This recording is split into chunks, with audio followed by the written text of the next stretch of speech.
So almost anything that is good news in this budget, and there isn't much of it, revolves around election commitments and has been rolled out previously. Let's have a look anyway. It includes $4.7 billion for childcare subsidies, $2.5 billion for aged care, $20 billion for the government's Powering the Nation program to put more money into investing in renewable energy, $531.6 million to be precise, over 4 years to allow more people to take up paid parental leave for longer, a Housing Australia Future Fund and a national housing accord to get houses built at the same rate as before the pandemic. But in some ways, this budget is about giving with one hand to families and telling them, on the other hand, power prices are going to take it away again, if not more. The government is also promising $185 million over 2 years from 21-22 in military assistance to Ukraine, including those Bushmaster tanks. And the government has cut infrastructure to get the budget result it has. Here are some of the cuts. Not proceeding with funding. Not proceeding with the project altogether. Hell's Gates Dam project, $5.4 billion in Queensland.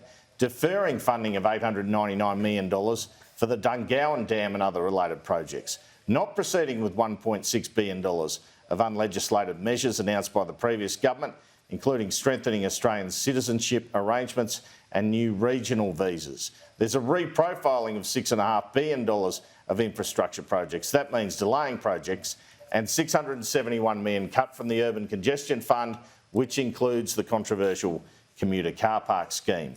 The budget says an increase in permanent immigration from 160,000 to 195,000 a year will generate $935 million over 4 years, and somewhere else they're getting money. Tax office crackdowns, they say that'll raise an extra $5.6 billion over 4 years. And the budget papers say, in case you're wondering what the strategy is, the strategy is focused on the objectives of strong and sustainable economic growth, full employment, growing real wages, ensuring women's economic participation and equality, and improving living standards for all Australians. But the immediate priority, the papers say, is to ensure fiscal policy is not adding to inflationary pressures and to begin budget repair. Over time, the focus will shift to achieving measured improvements in the budget position to stabilise and reduce debt. That's what they say their strategy is.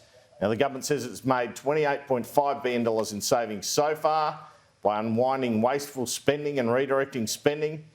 At one point in the lead up to this budget, Anthony Albanese described it as a mini budget. You heard Laura call it that before. You do get the impression this is a bit of a warm-up for Jim Chalmers' budget in May. Well, let's hope Jim Chalmers has better news for us then, but it doesn't sound like it. He says he's only just begun when it comes to budget repair. And you know what that means? Cuts and taxes.